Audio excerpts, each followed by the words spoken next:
Hello and welcome to You News, the show that lets us loose on this week's biggest showbiz headlines. That means ranting. I don't want to see my 6-year-old niece twerking. That means raving. Planet famous. That means straight up real talking. Might have been a little bit of tongue in there, just saying. First up, Nicki Minaj has beaten Michael Jackson's US chart record with 51 hits on the Billboard's Top 100. 51.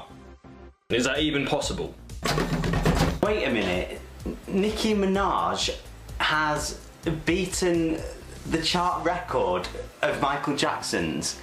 Michael Jackson. I don't understand this, to be honest. That is absolutely cray. Nicki who? I'm surprised. That's either amazing or devastating. No one will ever be a bigger pop star than Michael Jackson. I mean, we all grew up with Michael Jackson, all them positive vibes and love yourself and this, that and the other. I don't mean to be horrible here, but putting Nicki Minaj and Michael Jackson in the same category is like going round your mum's for a Sunday roast, and instead of having all the Yorkshire puddings, the mashed potato and everything, she puts you a cheese and cucumber sandwich on the table. Michael Jackson's a legend, he will always be a legend, he's been around for years and years, he'll always be around for years and years. And Nicki Minaj has been around for literally like a fraction of that time. I don't dislike Nicki Minaj. She's quirky, she's fun. And she does have a great booty.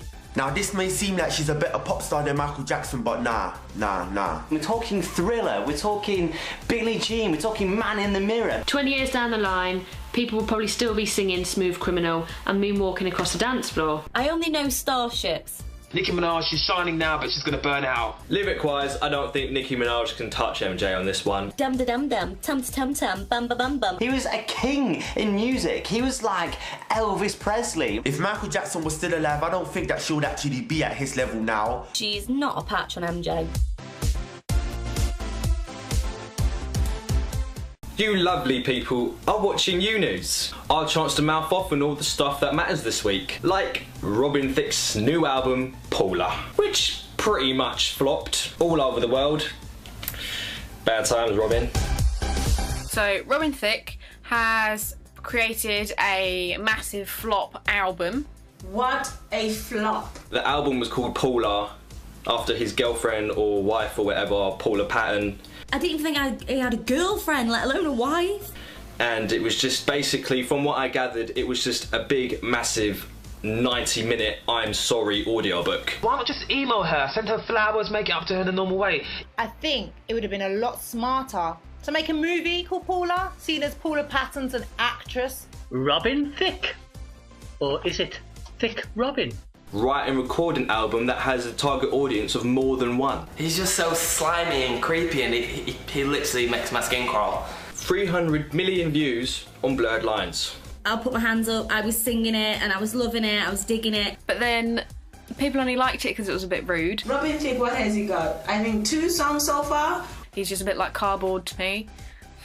I feel sorry for him. There's a slight chance Thicke's career might in fact be over. He's pretty tight with all his celebrity friends. I don't know that he really cares, to be quite honest. He's a talented guy, so there's potential for him to come back with a hit single. Too big for your booties, I think, Thicke.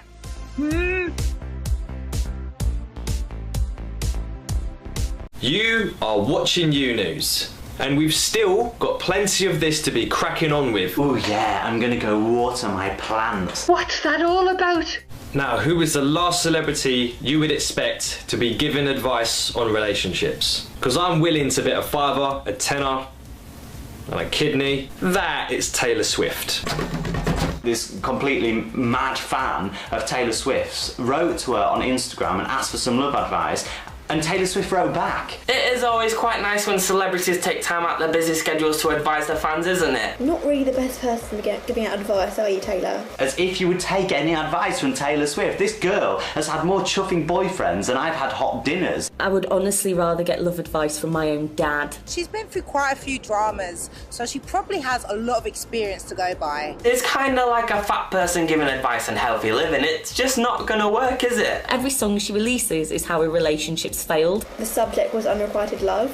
The whole unrequited love thing is Is that her and Harry Styles? Unrequited love is quite a touchy subject for me, really, given the fact that in my head I'm currently in a relationship with all of One Direction, the Vamps, the Janoskians, 5 Seconds of Summer, etc, etc. I think it's really nice that she's given them, you know, a bit of TLC and going that extra mile. It shows she's a really nice girl. Isn't she lovely? Yeah. She has been unlucky in the past, but, you know, maybe it's not all of her fault. Maybe she's got great advice, but she just can't take it. I think it's a thumbs up for Taylor. I think, you know, her fans are important to her, and she's reaching out, she's touching them, and she's giving them advice. The advice she's giving not always the best advice, but at least she's doing something. I think it's pretty cool that we live in an age where you can actually interact with your favourite stars. I like when celebs talk to us. You've got to treat your fans well.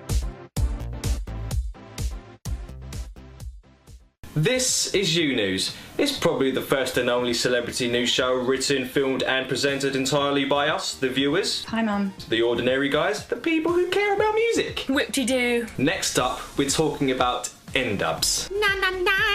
Because we miss them, or do we? Either way, hold on to your dodgy beanie hat, because the guys have announced that they are reuniting in 2015. Stop the press. N-Dubz are getting back together in 2015. Shut the front door. Tumbleweed. I really like N-Dubz, I'm a fan of their music, but the triangle, it's so awkward. Have you ever had to work with your ex? I used to cruise around in my little Rover Metro to a bit of N-Dubz. I remember these guys when their main form of distribution was MySpace and Bebo. I don't think people's missed them, to be honest. Everyone likes a bit of N-Dubz. I mean, they are an example of where hard work can get you. I went to see them in the South End, I think, once. It's all about Dappy and his hat. Take my hat off to them. Fun fact, they're actually called Peruvian hats. Yeah. Dappy and Talisa are two of the world's worst people. I'm ashamed to say that they're British. Talisha.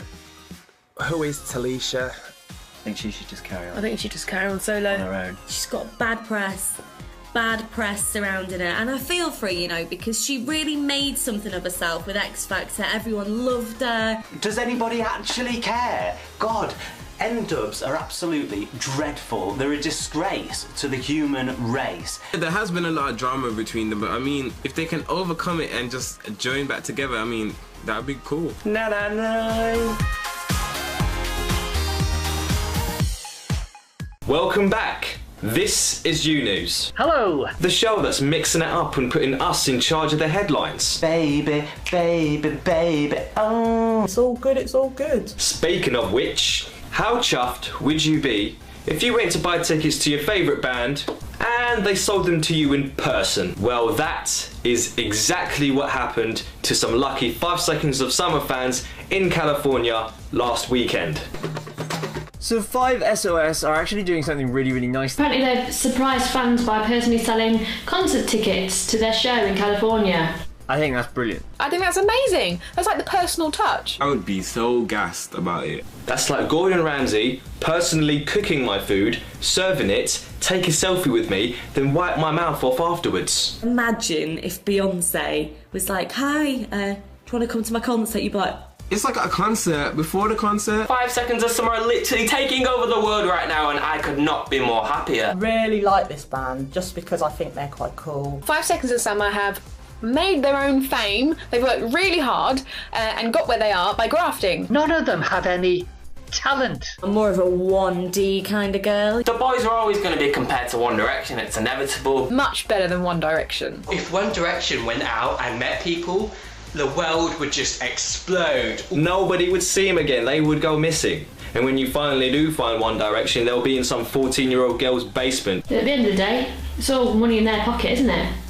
So they're on commission. Get out there, sell your own tickets. It's a credit crunch.